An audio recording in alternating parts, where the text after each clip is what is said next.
The history of the territory of the United States of America begins with the migration of the first people to America in about the millennium BC.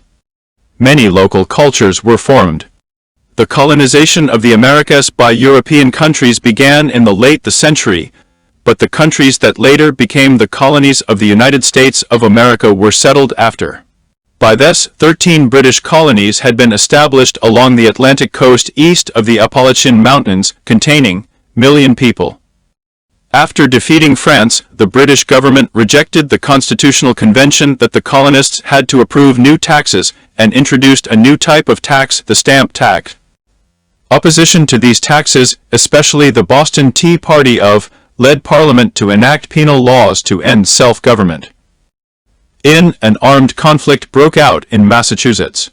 At the Second Continental Congress in Philadelphia, the colonies declared their independence as the United States. The state was ruled by General George Washington, who won the Revolutionary War.